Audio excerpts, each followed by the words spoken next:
Good day, everyone. I am Shine, And I am Rhea. and today we're going to talk about the movie entitled How to make millions before grandma dies. Yes, correct. So, before that, natay atong istoryahan ni Rhea ang about atong kuan nga movie. So, natay basis, natay three Number one, Is now first is how does the movie How to Make Millions Before Grandma Dies depict the concept of good life?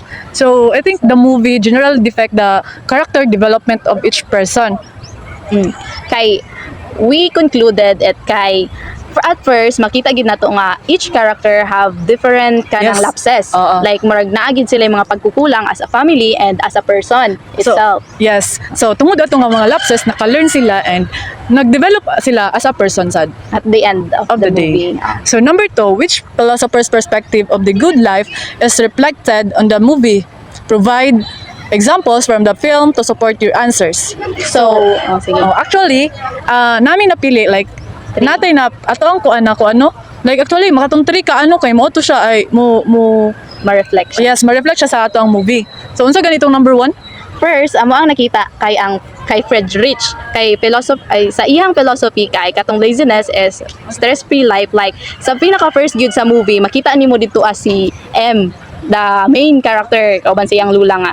Kanang ano siya, kanang gasalig siya sa iyang online gaming, like Yes. sa computer lang siya kay kanang gabilib siya nga modato siya tungod lang ato like sa Oo. online gaming Without knowing nga kato iyang online games kay dili enough para madato siya. And ikaduha kay kang Epicurus kay viewpoint kay magbalance siya sa temperance which is unsa ganito?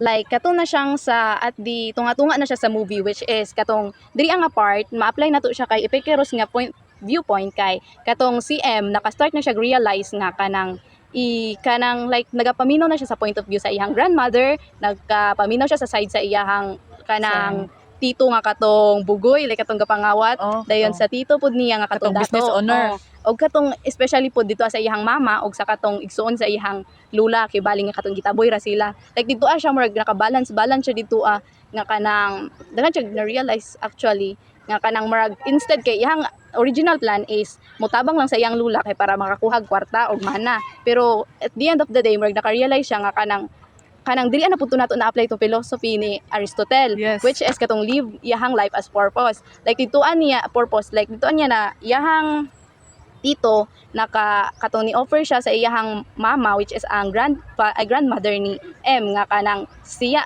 ang moalaga sa iyang mama kay kanang as purpose nila as a son. Dayon Yes. si M pod naka-realize pud siya like katong dito na sa part nga gipalitan niya shoes iyang lula kay niingon to iyang lula nga palit sa silag shoes niya na si M dito ang kanang i-live niya pod iyahang life as a grandson dito Yes. nila na-live ang Kay purpose. katong primero 'di ba kay na-realize niya sugod atong na dito siya sa iyang cousin. Dito siya nag-realize dayon. After ato gilive na din iyang purpose which is ang pag-care sa iyang grandparents until na dead na iyang grandparents.